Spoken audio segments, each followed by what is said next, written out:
Hey, the devil thought he had me. I can't sing that too much. We gotta go. The devil thought he had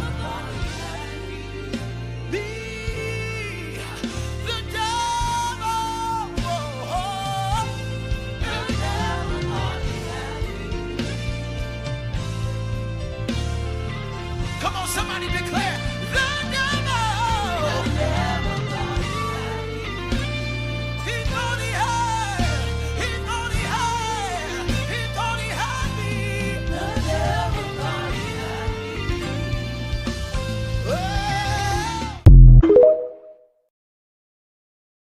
This isn't just another church event. This is Impartation Conference, March 13th through 15th in Atlanta, Georgia. And this time, it's personal.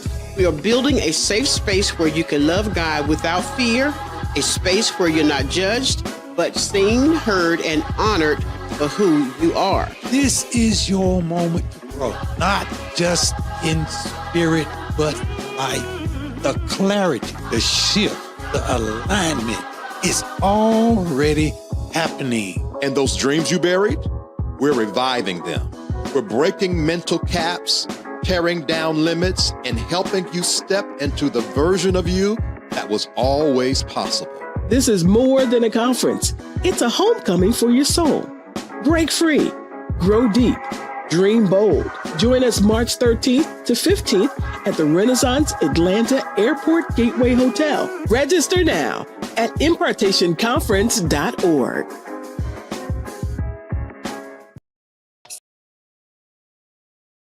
Safe Space, refuge for growth and healing. Want to be connected to all that Safe Space has to offer? Join our email community. Stay in the loop with inspirational insights and updates. Join our email community and connect with like-minded individuals on the path to self-discovery. Sign up now. Find your tribe in a safe, supportive space. Join the Safe Space private community and connect with others who get it. We're waiting for you. Stay connected wherever you are with lives and video drops. Text VTerrillHill to 833-458-3658 for instant updates and powerful insights. Join the text community now. Curious about what's next? Book an intuitive tarot reading with VTerrillHill and get the clarity you need. Your future awaits. Heal from within and transform your life. Schedule a soul healing consultation and take the first step towards wholeness. Start your journey today. Click the Linktree link inside of the description box connected to this video for all of what the Safe Space universe has to offer.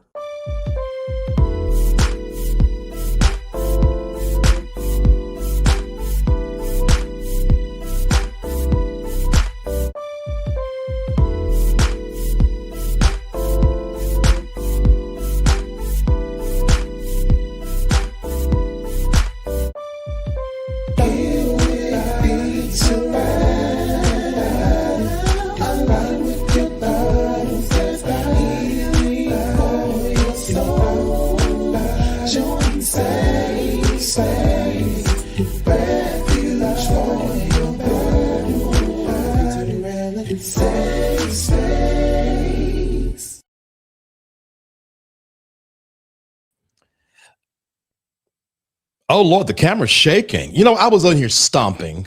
Golly. Hold on for a second. Lord have mercy. Ugh.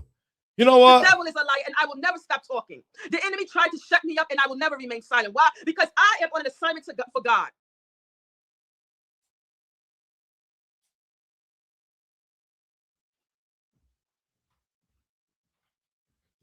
Oh, it's good now. How y'all doing today? I hope y'all are well. Hold on for a second. Oh my God. Is it shaking again? It's shaking. David had better not have done nothing to my camera. God dog it. He was in here messing with my mess. I got in here at 2 p.m. this afternoon. My camera was on all night. It's just gonna have to shake, y'all. Can y'all see it shaking? Ugh. Anywho. What was I supposed to be saying? Oh, my people, my people, my people, my people, my people, my people. How are y'all doing today? I hope y'all are. Maybe if I stump it'll stop.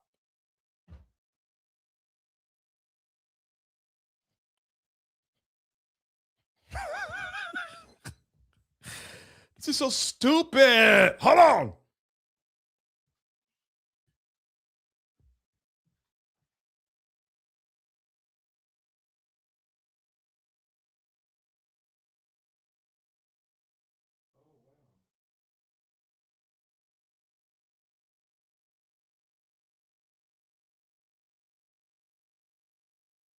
I mean, it's really shaking, y'all. I mean, it is really shaking. All right, we're just gonna have to ignore it. Anywho, how y'all doing today? I hope y'all are well. I hope you're good. We got a really good show today. It's hot in here too, so whew, I'm not gonna be hooting and hollering today because I'm hot already. VT always got a lot going on. Mind your business, Angel Heart, and be rebuked. Jesus, man. Golly. How you doing anyway? Anywho, we got a good show today. Today, I was perusing, as I normally do, through Twitter, probably getting my normal agitation from people in America. And I saw a video of Tucker Carlson and a young man that is vying to be the next governor of Florida. And they were talking about Black people in America and who can own slavery and who can't. Now, mind you, these were two white men talking about this. And if you ever want to find a white man,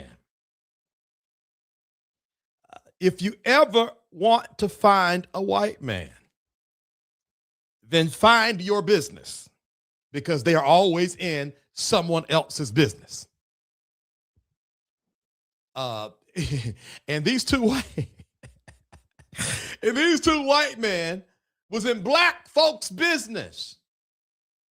And for the first time, I was wondering, is this idea of foundational Black Americans versus like first-generation Americans, is this rhetoric safe to talk about openly on social media? Because here come the white men trying to co-opt it for their own good. I said I wasn't going to be hooting and hollering. Now I'm hooting and hollering already. Anywho, so we're going to break down why some think it is important to differentiate between Black folks who were foundation to America, our ancestors were a part of the building of this country, versus Black people who immigrated over here after the fact. Now, this is not a show on who is right, who is wrong, who is better, who isn't better, more than it is a show to educate us on why some say it's important and some say it's not important, and then to talk about God dog it, why these white folks in our business. Okay. Is there one with us? I think it's one with us. What do you mean slavery was a white man's business, literally? No, I didn't say that. But it was. Since you mentioned it, it was.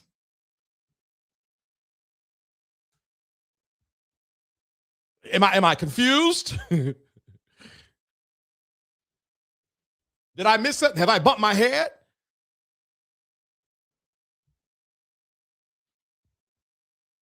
And if you are white, ZR Builds, if you are white, the system that you benefit from right now, called privilege,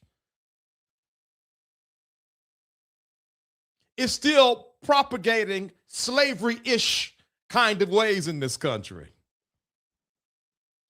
Oh, I'm sorry. My bad. My bad. Golly.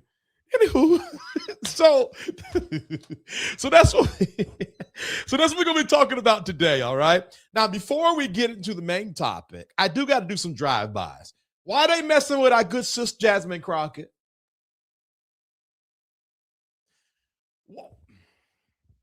Can somebody please teach America that if you are not in Texas, you're not a resident in Texas, you have very little to do with elections in Texas. Just like so many people was hooting and hollering about Mondami in New York as if the mayor of New York is the vice president of America. Well, let me tell you something, okay? Now, y'all know I am a part of the LGBTQ community. But just because we're all in the same community don't mean we're all on the same page. Because white women, in their inability to stand up for injustice, is likened unto, in the heteronormative space, is likened unto the white gay man in the LGBTQ space. You co-opt black women and how they speak, how they act, but don't got a clue when it comes to what's good for this country. May I be honest? I might as well. I'm already out here. May I be honest? Sure, VTerrillHill, be honest. If you want to know what's good for the country, follow the black vote. Jesus Christ. It's just not rocket science. The black vote has always been on the right side of history when it comes to the direction of the United States of America. Always follow the black vote. May I be more specific? Yes. Always follow the black woman. Always. Never not. I'm going to say it again. Always follow the black woman. If you don't know how to vote, find your nearest black lady and say, what do you think? Okay. All right. Welcome to Safe Space. I'm going to say it again for those on the vertical side. If you do not know what to do, let me tell you this. Let me go further. If you are in a bind, find a black woman. If you are sad, find a black woman. If you are afraid, find a black woman. If you are hungry, find a black woman. If you need clothes on your back, find a black woman. If you need shelter over your head, you can always find it with a black woman. Period. Did I start the show already? I started the show already, didn't I? Black women are the heartbeat of existence. The reason why we are in such turmoil that we're in right now. The reason why the rhetoric of Twitter is now manifesting to the reality on the street is because we didn't choose the black woman. See, if we would have chosen the black woman, the rhetoric would just be on social media. Now there's blood on the streets.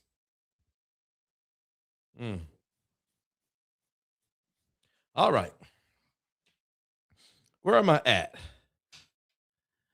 Let me see. Where am I at and why am I there? Oh, let me show y'all this real quick. Speaking of the encouragement of black women, hold one second. One of our sisters was shunned on social media.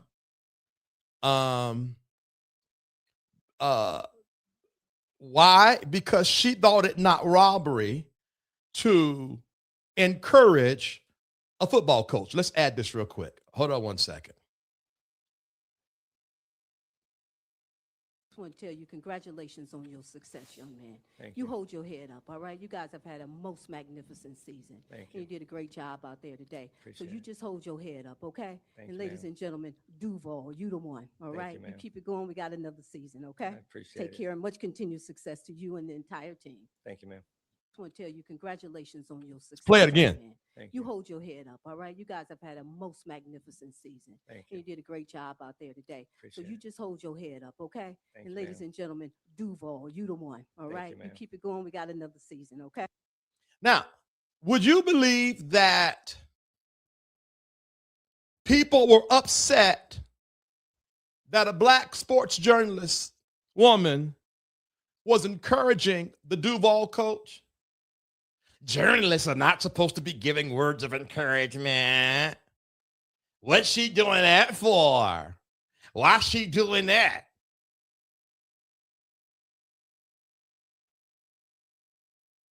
It's a black woman problem. Let me tell you why. Hold one. Let me tell you why it's a black woman problem. Because if I add to stage this, hold on. Am I there? Hold on, let me see real quick. There we go. Let me share with you why I say it's a black woman problem. Because watch this. I really hope this is not the last time we get to talk to you face to face. I just want to say this. I'm not going to be in Cincinnati. And I really hope this is not the last time we get to talk to you face to face. I think you've had to deal with things, especially this year, that were unfair, that you had to coach a team that was, especially on offense, that was inferior to the teams that you faced. So I don't expect you to answer that. I just want you to know that's how I feel. I respect that from you, as you know. And now, when this happened, no one said anything. No one was like, well, that's unprofessional. Why is he speaking so well of the coach? But when the black woman does it, she's out of order. Why is she doing it? It was never that serious. Speaking of, hold on a second. Y'all, hold on. I just got my voice back. Y'all know there was some beef with the Grinch this year? So you had, what's my man, Darnell, I forget his name, that went viral, for being the Grinch in California. Well, everybody was cool before they realized said Grinch was black. And then, what's it, something Nick Darnell, I think his name is. And then, when they found out my man was black, there was this concerted effort to post up under all of Nick Darnell's videos how the Mexican Grinch was better than the black Grinch. He yells too much. He's not in character.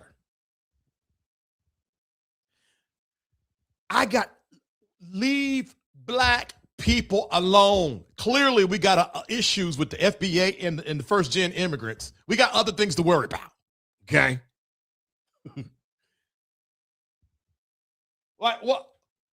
Why is there so much heat for black people? And let me just say this, since I'm fussing. Kamala Harris did not lose because she only had 107 days alone. Kamala Harris did not lose because she was not a worthy candidate. Kamala Harris lost because she was number one, black, and number one, a woman, and number two, a black woman. And I felt like that in the beginning, and I sort of said it, sort of didn't say it. Well, I actually was saying it on Twitter. Let me just get this off my chest real quick. If you are a leftist, pro-Palestine, Israel, genocide leftist, you get on my nerves. Now, not that I am not against the liberation of Palestine. I am for the liberation of Palestine. Israel irks my black nerves. But you, my leftist friend, is the closest thing to anti-black than the KKK.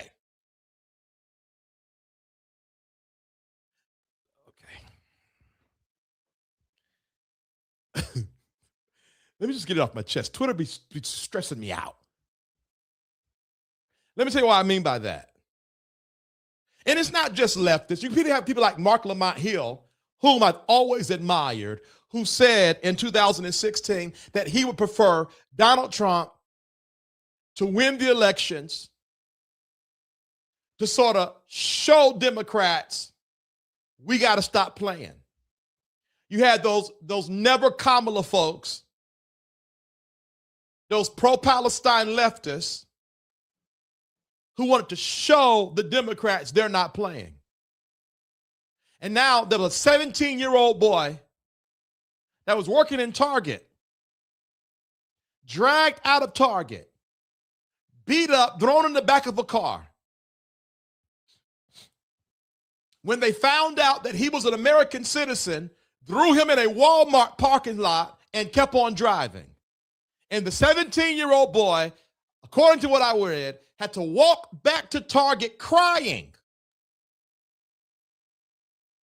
Please tell me, what are you trying to prove? What is the point? Anywho, what was I saying? Oh, now, I was saying to myself, maybe it's not racism or feminism up until Jasmine Crockett announced that she was running for the Senate. And those same irritating, charcuterie board, septum ring idiots went to ranting and raving again. I said, hold on for a second. This feels like the Kamala slander. Well, let me just show this real quick, and then we're going to go on. Hold one. And then we're going to get to the reason why I'm up here to talk today.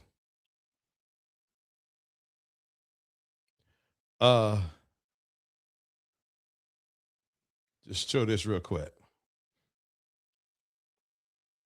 Jasmine Crockett leads James Tallarico by 8 points in the Senate Democratic primary, a new poll finds.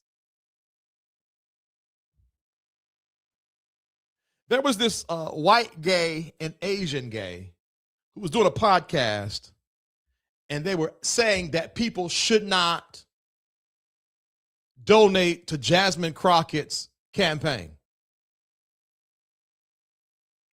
And they said, well, you know, James Tallarico, well, I don't really know him, but maybe he's more formidable. Maybe he would be better. So you never looked the guy up. Now, mind you, James Tallarico, let's just call a spade real quick. Hold on one second.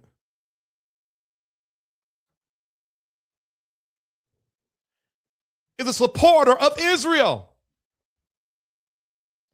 which is absolutely against what most leftists is for. But they didn't even check because James is a white man. They were basically oohing and eyeing over a white man that they never even knew what he stood for, simply based on the fact that he's a white man.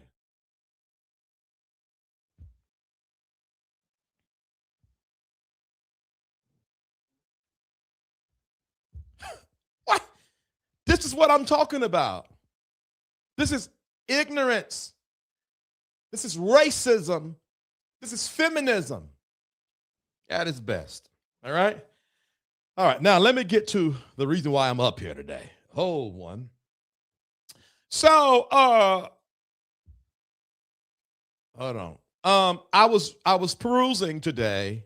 I saw this video and I was like, what is this?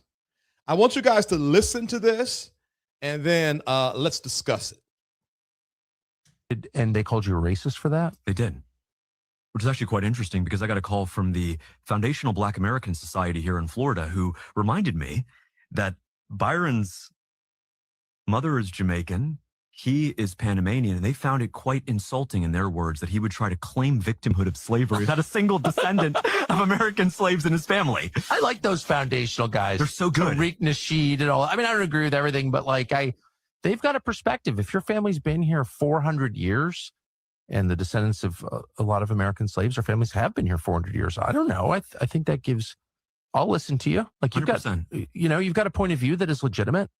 Now, this is some dangerous work, y'all. This is some dangerous work. Because this Florida gubernatorial candidate is talking with Tucker Carlson because the candidate called Byron Donalds a black MAGA a slave. Byron Donalds got mad and called it racist.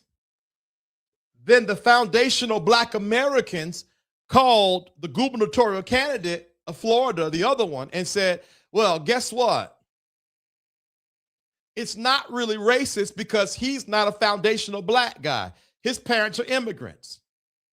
So then he goes on Tucker Carlson and be like, could you believe he tried to pull the slavery card and his parents are immigrants to America? And Tucker's like, yeah, I agree. This is BS.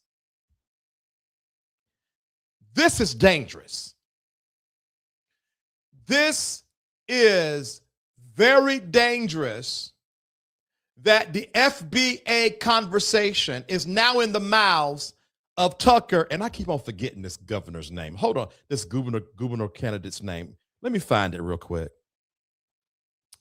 Because I keep on forgetting the country's, he's such a brat, too. Definitely apply. Hold on, let me look at the comments. Somebody gonna put it in here.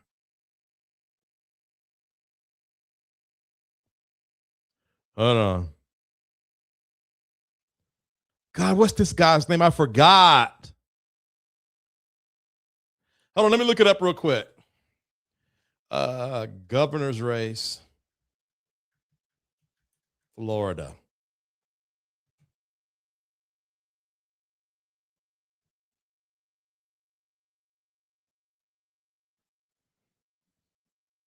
They got no names on here? Oh my God. Are y'all putting it? Okay, hold on. It's not. Oh, James Fishback. James Fishback is his name. All right, now let's get back to what James and Tucker are saying here.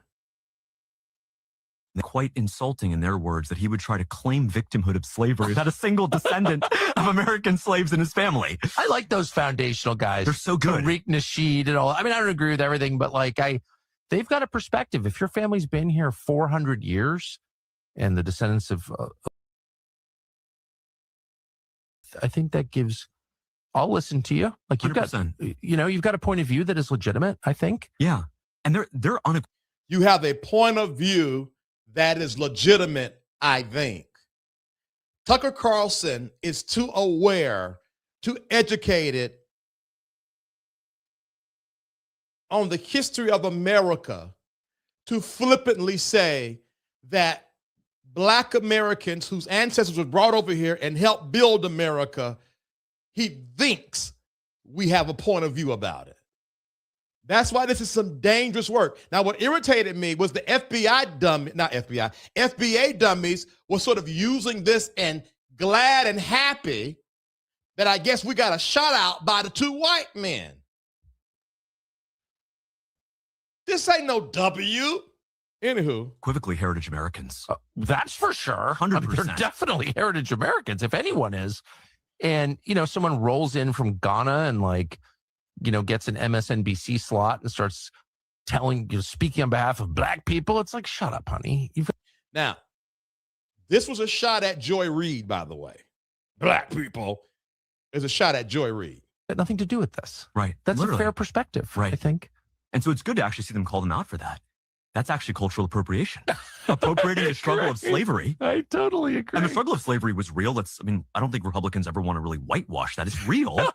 Right? But for we're Byron, against slavery. We're against it. Whether it's in the, West Bank or here or anywhere. Or anywhere. Yeah, against it. And so for Byron's group, his team, to call me and essentially our entire supporting base racists for saying that you're a slave when quite literally you took $45 million. You won't tell us what you agreed to take that money this early in a primary, which is unprecedented. You know that.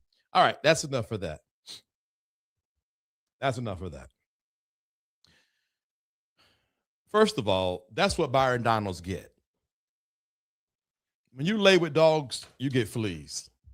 And Byron Donald's been playing this kind of, I'm a black elitist better than MAGA game for a while now.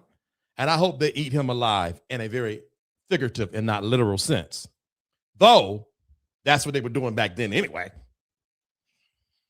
Anywho, that's what they get.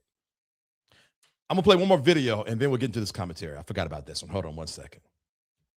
I saw this right before I came live, so I haven't even watched it all, but it was this young man talking about this. So let's look at what he has to say real quick, and then we're gonna talk. All right. Hold on. Where is that? Yeah, let's see. It's going to drive some people crazy, but there is no such thing as foundational Black American. Because from the start, Black people in the United States came from different African regions, and the label foundational Black American divides more than it actually builds, which we see it online all the time.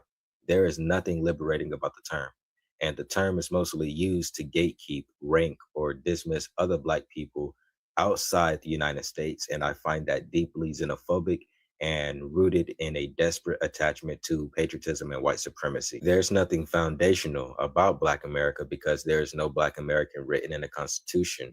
When the Constitution was written, Black people were enslaved. We were still enslaved. We were not citizens. And we weren't named as people with rights. We were treated as property. So therefore, you can't be foundational to a system that legally excluded you. And I know this is going to go over a lot of people's heads. I'm a Black American with parents, grandparents, great-grandparents, and great-great-grandparents, all from the South. But I never want to be called a foundational Black American. I can accept Black American, I can accept African American or Afro American, but not foundational Black American, because foundational ties your identity to a system that never included you. Your lineage doesn't need a gatekeeping level. Besides, Black Americans retain around 90% of African ancestry. So reconnecting with Africa makes far more sense. Now, great points to the young man. Great points. Here is the all right. I'm gonna start with the young man's video. Before I was put on game, that's how I felt. I didn't know that there was diaspora wars. So in my mind, if you look like me, you was me. I am slowly but surely starting to understand that's not the case. When you look at polling data, that's not the case. When you look at the color skin, Black red pillars, a lot of Black red pillars, no offense, I promise I'm not trying to tear anybody down, but a lot of Black male red pillars are not the alleged foundational Black Americans. And I think the problem with the younger generation coming up, he's right. But like this pro-Palestine thing, it's like you want to lump everything in a bucket and say we are all one, when the reality is we're not. We're not all one. And there is a great deal of Africans outside of America that don't see us or the benefit of having us in existence. We're called lazy. We don't take advantage of opportunities. So while I would love to have a one big happy pot, and hopefully one day we'll get there, that is not a reality. That's not a reality. And I hate that. God knows I hate it, but it's the truth. I used to have someone who worked for me. He literally, matter of fact, when he was working for me, he wasn't even a citizen. And the conversation came up, he was from Congolese, matter of fact, Congolese, the Congo. And to hear this young man, great guy, parrot these negative stereotypes about black people. We don't take care of our kids. We're unruly. While ignoring the atrocity. You had to come to America because of the white man.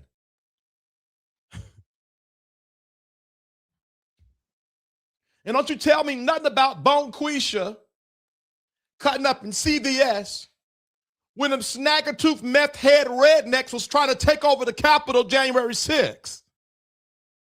I would rather Bonquisha steal gummy bears than the snagger-tooth meth heads taking over the Capitol. Any day.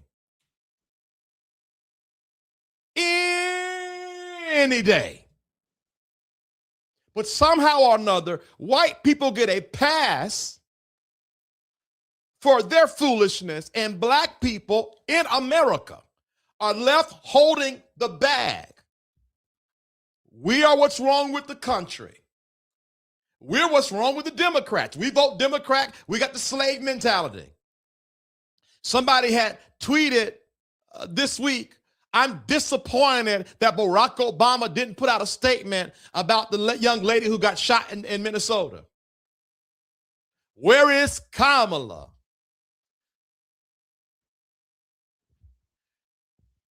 What does Barack Obama got to do with this?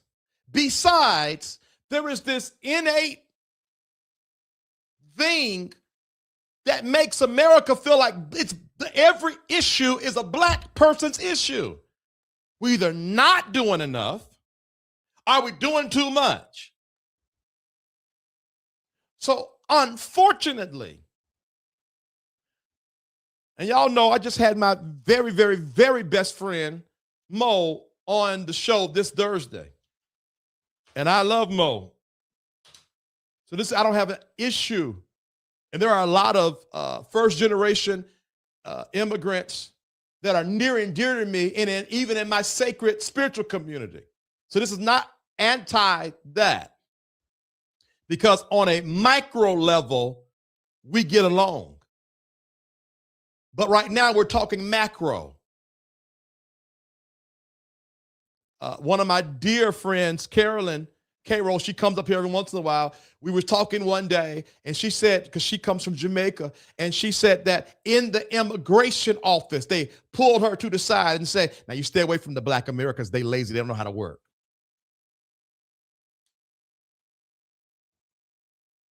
So let's get into it. Let's get into it. This whole foundational black American thing, it gained traction in 2010, basically on social media. It is more an online term than it is something that's literal. It came from the frustration of being lumped in, all black people being lumped into one pot.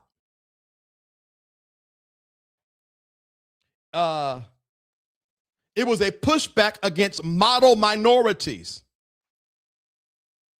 Well, they came all the way from Ethiopia, and now they're a doctor. Now look at you.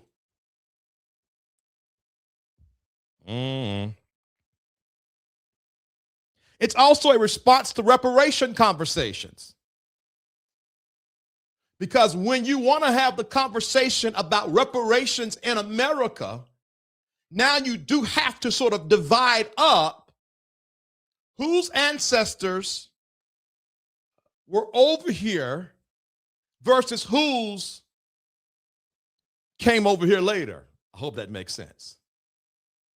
Was your great, great, great, great grandma, did I do too many greats? I don't know. Y'all know what I'm trying to say though. Versus your dad or grandma. Because everybody that is black in America should not get reparations if it was ever to be passed out from America. So that is why the FBA would be important. It was never about I would like to think, and it's probably not true, but I would like to think it wasn't about hate more than it was about recognition.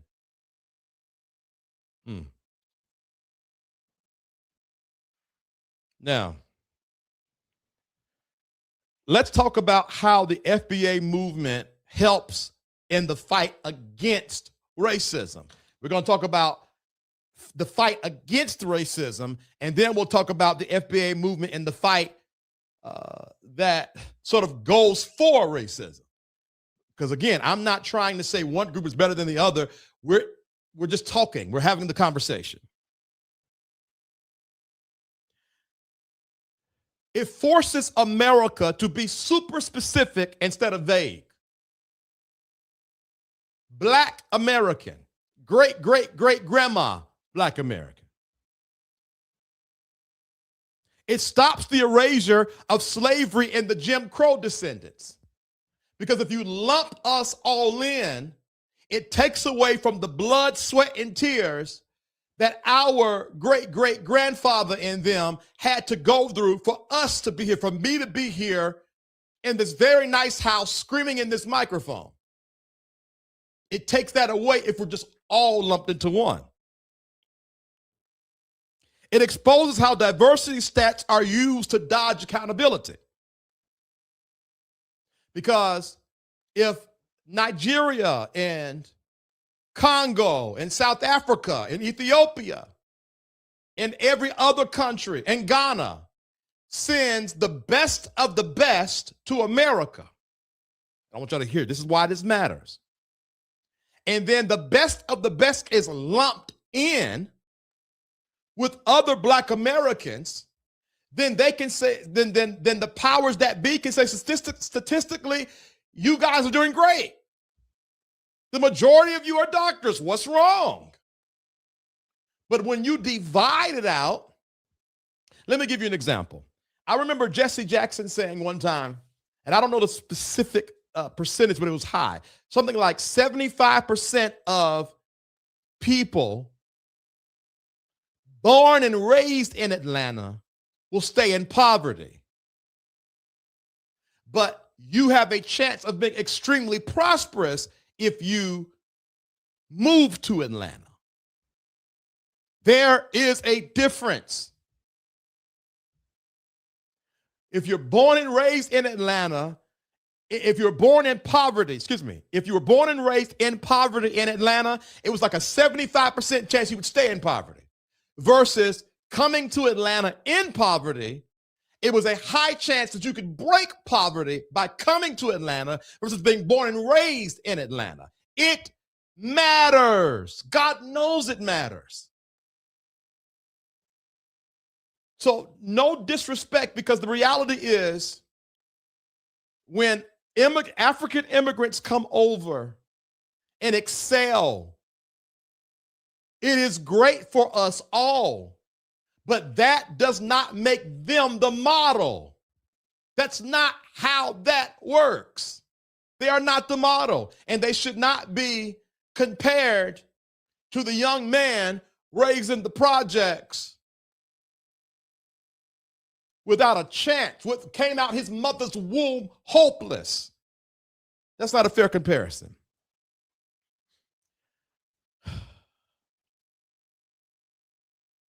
All right.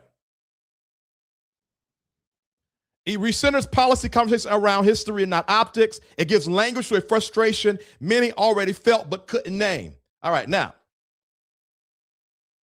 let's talk about how the FBA movement hurts in the fight against racism. Sometimes, my printer messed up. I had to skip that one. It risks alienating Black immigrants who still face racism. It can be exploited by white supremacist narratives of division, which is what we saw with Tucker Carlson. Now, so it's okay to call Byron Donalds a slave because he's not an FBA.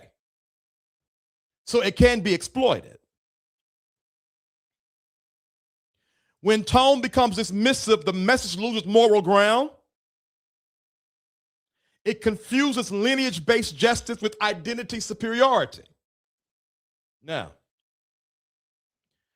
let me say this because, and then I'm done. How long have I been up here? Oh, I'm done. Now, I need to say something, y'all, because the retort could be, well, slavery was everywhere. And if I'm correct, it was in the comments. Like, well, slavery's everywhere. Slavery. I was from Jamaica. We experienced slavery. I was from Haiti. We experienced slavery. Well, I don't know if you know it or not, but factually, slavery in America during that time was worse than any other space throughout the diaspora.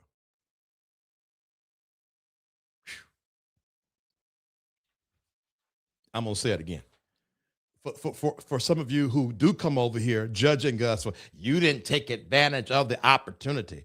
Slavery in America was factually worse, harsher than anywhere else in the diaspora.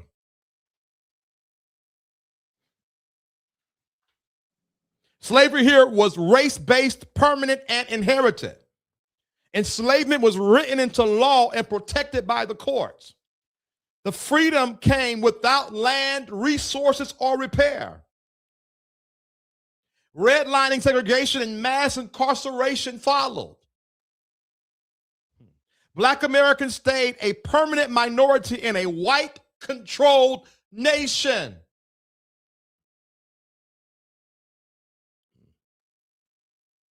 We had to survive white culture by a white-controlled nation. The wealth gap was engineered, not accidental. Other countries had brutality, but often had black majorities post-slavery. We never had the majority. We were 13% of the country. I was 13%. I don't know the percentage now. America built global power directly on enslaved black labor. And then criminalized black survival after freedom. I think I said this last week, and I'll say it again. They didn't take advantage of the opportunity. Oh, no, we did. If anybody tells you that black Americans did not take advantage of their opportunities, you should know they're ignorant and they do not know history. Because every advantage that was taken was met with fire and mobs and hangings, lynchings. The hope beat out of us to ensure that we did not take our rightful place in this country. Burning down our schools and our neighborhoods. We did not want to segregate, but white people thought it very, very beneficial. I mean, we did not want to, not segregate, but I forgot the other opposite word. Antonym of segregate. Integrate. But white people thought it very beneficial to integrate black people into schools to ensure that they served us a less than quality education. You go to certain parts of your city's neighborhoods and the school is run down. I remember during COVID, luckily, my producer, I shared an office with one of the producers in the television station, and she stayed in a nice side of town. And you blink twice, and her son and the rest of the school had tablets. While 5 miles down the road, they had to set up buses so the kids could have Wi-Fi, not even tablets, Wi-Fi.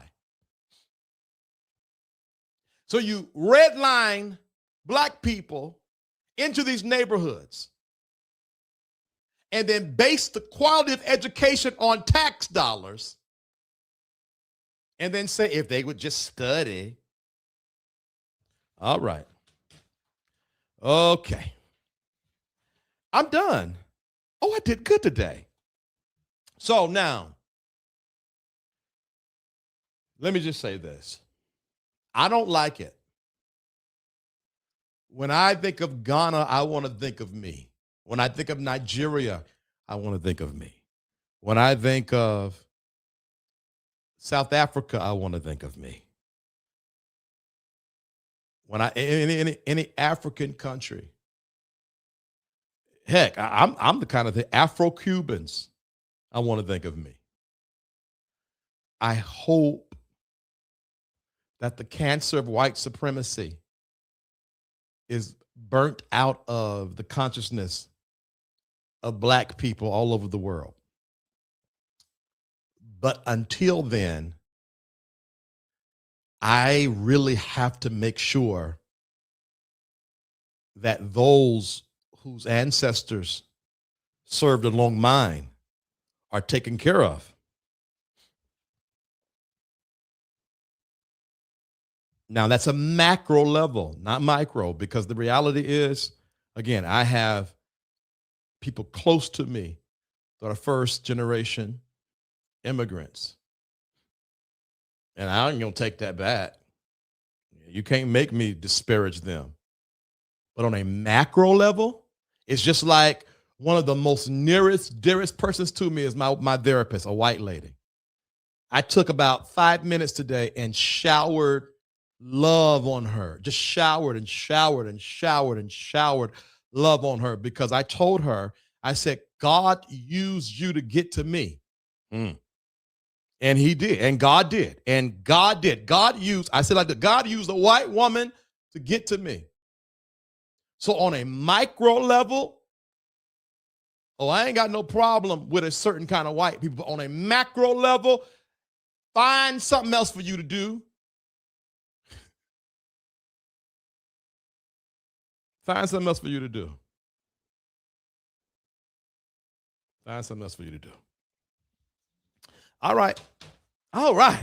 Woo! All right, let's read some comments real quick. This was good. This was good. Let's see here. VT, anyone that doesn't have direct ties to slavery isn't the same, black or not. They don't have the same pain, trauma, and stories as we, the descendants of slaves. Yeah. We're lazy and don't know how to work, but it's the very reason they brought our ancestors here. Okay, right. And I want to say this to my brothers and sisters. I want, no matter where you at in the diaspora, if you're black, I want you to hear me. Rest. And this might sound weak, but rest is one of the most defiant things you can do. I'm gonna be honest with you. I don't even think, outside of social media war, I think we need to be still a little bit. You don't need to do too much noise. See, and I was watching something recently about the reason why when black people hit the streets and riot and protest, it's effective. Because we do it against the system. If you are going to protest and you don't do anything anti the system in that protest, you are wasting your breath. This entire country was built on violence. The Boston Tea Party. The same people that will proudly teach you about the Boston Tea Party will tell you that you're hooligans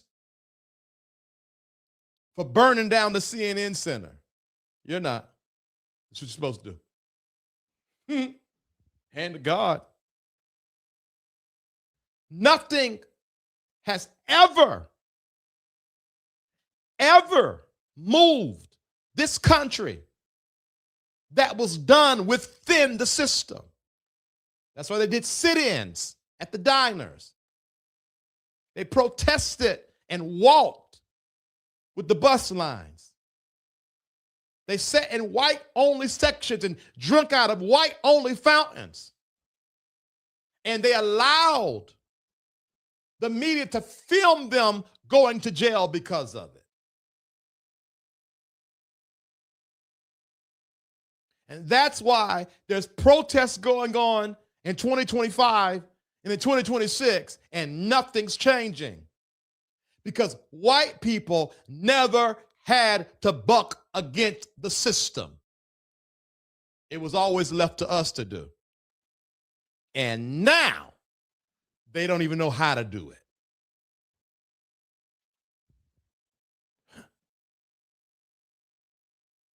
And as soon as they did it, pow, shot in the face. If that would have been a black person, America would have been turned upside down by now. We cut up so bad over George Floyd, we had them Democrats out there putting Kunta Kinte cloths, bowing on their knees. Don't y'all let people fool you. Don't you let people gaslight you. Oh, we're needed in this country. We turned the entire country upside down, up under Donald Trump when George Floyd died.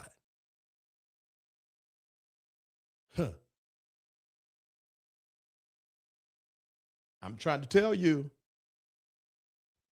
you cannot change a system within the system. You change the system by going opposite of the system. And so until white folks understand that, all you're doing is just marching. Woo, woo, fascism die. Woo, woo, fascism die. And nothing's happening. There is no way in the world a white woman got shot dead in the face and we're moved on. So I say to my black folk, sit it out. We will all know when it's time to step up and step in. We ain't never, we will know. Until then, let's sit it out. All right. I hope you guys enjoyed today's show as much as I did. I appreciate you. I come live every Monday at 9:30 p.m. Eastern Standard Time and Thursday. If you want to be notified when I come live, text VTerrillHill to 833-458-3658. Text VTerrillHill to 833-458-3658. I got so caught up today, I didn't even do my normal appeal. So if 10 of you could send $10, you have no idea how much that will assist us and this platform to continue to put content out, okay? So my Cash App is SafeSpaceVTH. My PayPal and Zelle is info@VTerrillHill.com. And my Venmo is @VTerrillHill. SafeSpaceVTH, Cash App, PayPal, Zelle, info@VTerrillHill.com. And the Venmo is @VTerrillHill. If you send me something nice, I'll open something nice. P.O. Box 221, Wissett, North Carolina, 27377. I always open it in front of you guys live, okay? I will be going live in the private community at 10:45. Now, both of my favorite couples and a messy couple done drop videos. So I got some stuff to do today. So y'all got to get on there talking. I'm leaving because I'm going to be up until at least 2 a.m. watching my couples, okay? So y'all got to get on there and talk to me now. Anyway, 10:45, we'll be live in the private community. If you want to be a part of the Safe Space Live private community, it's $2.99 a month. Click the Join Now button if you're on YouTube. If you don't see the Join Now button, click the Linktree link in the video description box of the video you're watching now. If you're on Twitch or Instagram, you must come to Facebook or YouTube to get that link. I have a spirituality and consciousness community. I taught a wonderful lesson on patience this past Thursday at 3 p.m. Eastern Standard Time. And I forgot what I'm teaching this Thursday. But anywho, if you want to join that, you get 4 days for free. www.joinsafespace.com. I teach every Thursday at 3 p.m. Eastern Standard Time, and I pray and prophesy every Saturday, 9:30 a.m. Eastern Standard Time. All right. I answer emails, info@VTerrillHill.com, info@VTerrillHill.com. Do me a favor if you haven't. If you enjoyed this, like, share, subscribe, and comment. All right. Like, share, subscribe, and comment. All right. All right, guys. I'll be live in the private community at 10:45. That gives us about 14 minutes to regroup. We can chat real quick, and then if not, I'll see y'all Thursday at 9:30 p.m. Eastern Standard Time. LaQuisha, I might holler at you so we can do a what's the name Thursday, all right? All right, until the next time, y'all be all the way blessed. Bye.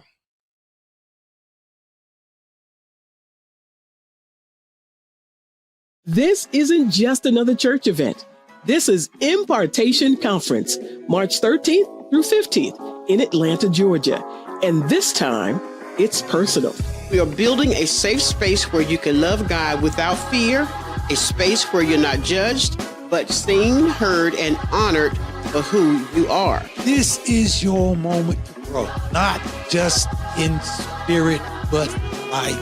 The clarity, the shift, the alignment is already happening. And those dreams you buried, we're reviving them.